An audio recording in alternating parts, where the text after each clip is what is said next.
大家好，欢迎收听云周周中文播客，我是周周，我是阿杰，很高兴和大家再次见面。是的，今天我们要聊一个特别好玩的故事。先问你一个问题吧，你最近有没有特别喜欢的东西？喜欢的东西，我最近迷上了中国茶，我买了红茶、绿茶、茉莉花茶，摆了一柜子。听起来很专业啊，每天都泡来喝吗？其实买回来之后，我只泡过一次，因为泡茶要准备茶壶，要洗杯子、烧水，我觉得好麻烦。那些茶现在都还在柜子里，连包装都没拆完。你这个表现特别像我们今天要讲的故事里的一个人。谁？他也很喜欢喝茶吗？他喜欢的不是茶，是龙。那个人叫叶公，他超级爱龙。可是真龙出现在他面前的时候，他吓得差点晕过去。哦，叶公好龙，我知道这个成语。对，今天我们就来聊一聊这个故事。你和我还有身边很多朋友，是不是也有一点点像叶公？好，先给我们讲讲这个故事吧。虽然我知道，但有些听众可能还不清楚。行，古时候有一个男人，大家叫他叶公。他爱龙爱到什么程度呢？他家的墙上画着龙，柱子上刻着龙，衣服上绣着龙，连吃饭的碗、喝水的杯子上也全都是龙。他每天看着这些龙，就跟别人说：我太喜欢龙了，龙是世界上最厉害、最漂亮的动物。听起来是真爱。那他见过真龙吗？当然没见过，但天上的真龙知道了这件事，特别感动。龙心想，居然有个人这么喜欢我，我必须去拜访他一下，给他一个惊喜。这龙真热情。于是有一天晚上突然打雷了，哗啦啦下起大雨。真龙穿过云层飞下来了，他的头很大，有2只脚，长长的胡须，身体像一条巨大的蛇，但是有4只脚，全身的鳞片闪闪发光。真龙把头伸进叶公的书房，但他的尾巴还在客厅里摇来摇去。这个画面一定很震撼，叶公应该很开心吧？恰恰相反，叶公当时正在灯下喝茶，一抬头看见窗户外面有一个巨大的龙头，眼睛像2个红灯笼。他手里的杯子啪一声掉在地上，脸白得像纸，2条腿一直发抖。接着他大喊：救命啊，有怪物！然后转身就跑，跑得比兔子还快，鞋子都跑掉了一只。哈哈哈哈，这太搞笑了。他明明那么爱龙，怎么真龙来了反而害怕呢？对啊，问题就在这里。他喜欢的不是真龙，是假龙。他喜欢画里的、杯子上的、衣服上的龙。那些龙不会动，不会叫，很安全。真龙又大又威猛，他就吓坏了。所以叶公好龙这个成语就是用来形容一个人表面上说自己很喜欢某样东西，其实内心并不是真的喜欢，一遇到真的他就害怕逃跑。完全正确。那我们今天就来找一找生活里有哪些叶公。这么说的话，其实我就是一个叶公。我喜欢买茶叶的感觉，喜欢告诉别人我爱喝茶，觉得这样很优雅。但我不太喜欢泡茶的步骤，因为很麻烦。我爱的只是喝茶的形象，不是喝茶这件事。对，你对自己很诚实，我也是。我是运动叶公。怎么说？去年春天，我想我要开始锻炼身体了。我先花了800块买了一套漂亮的运动服和一双很舒服的跑鞋。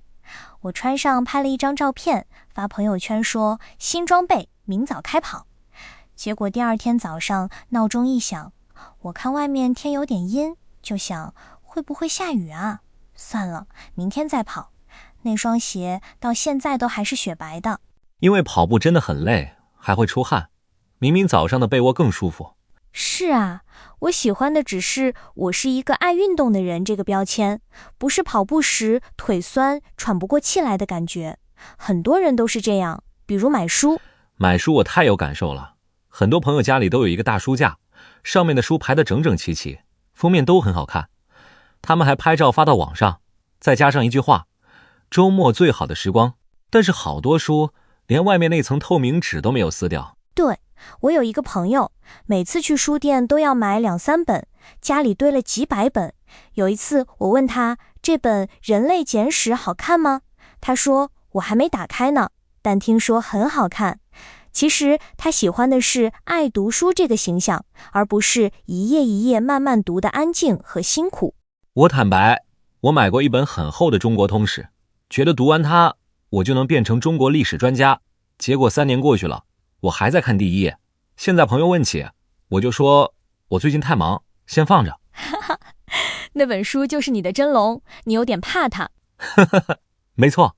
那在工作上是不是也有夜工？太多了。我听很多人说过，我不想上班了，我想做自由职业，在家工作，多自由。可如果告诉他们自由职业很不稳定，可能这个月有收入，下个月就没有了，所有事情都要靠自己，很多人就吓跑了，跟夜工一样。他们喜欢的是自由2个字的浪漫，不是自由生活里的不确定和压力。还有梦想当设计师、作家的人，他们说喜欢创意，可真的接到工作，客户让他把方案改10遍，他就烦了，说这不是我想要的创意生活。他只喜欢创意最有趣的那部分，不喜欢一遍遍的修改和枯燥的练习。这也是只爱假龙，不爱真龙。没错，还有在恋爱里也一样。有些人特别想谈恋爱，觉得2个人牵手看电影，互道晚安，特别甜。可真的在一起了，难免会吵架，需要为对方改变一点点自己的习惯，他就觉得好累啊，还是单身自由，然后就想逃走。他喜欢的是恋爱的糖果，不是整个恋爱的过程。对，所以你看，从喝茶、运动到工作、朋友、爱人，夜工真的好多啊。可是阿姐，你觉得夜工好龙一定是坏事吗？我想了一下，不一定。比如我特别喜欢看做饭的视频，看着别人切菜、炒菜、煮汤，我觉得很舒服很放松。但我自己基本不做饭，因为我觉得太浪费时间了。我这样算不算夜工？你这个不算，因为你没有到处跟人说我很会做饭，你只是在欣赏，就像看风景一样，你很清楚自己只是喜欢看，不是喜欢做，这叫诚实的欣赏者。所以夜工的真正问题是他的嘴巴和心不一样。嘴巴说我最爱龙，心里却说大怪物别过来。他自己都不了解自己，骗了别人，也骗了自己。没错，如果我们说我好喜欢的时候，多问自己一句，我喜欢的是他的样子，还是真的喜欢去经历他？如果真龙来了，我会跑吗？诚实一点，就不会当夜工了。对，诚实很重要。哪怕发现自己是夜工也没关系，可以开心的当一个欣赏者，或者鼓起勇气往前迈一步，去看看那只真龙。也许它没想象中那么可怕。没错。好啦，我们聊了这么多，也想把话题交给听众。听众朋友们，你们生活里有没有这样的故事？欢迎在留言区讲给我们听。对，我们会挑选一些有趣的故事，在下一期节目里和大家分享。那今天我们聊了夜工好龙这个古老又有趣的故事，也看到了生活里各种现代夜工。希望这期节目像一面小镜子，帮我们看清自己的喜欢到底有几分真。希望下一次，当你喜欢的东西像真龙一样轰隆隆出现在窗口的时候，你可以笑着打个招呼，而不是光着脚跑掉。如果还是有点怕，可以先打开窗户喊一声，龙先生，我其实更喜欢你的话，这样也很诚实。感谢收听云周周中文播客，我是周周，我是阿杰，别忘了点一下订阅，也可以把这期节目转发给你的朋友，问问他你是不是夜工。下期见，拜拜。拜拜。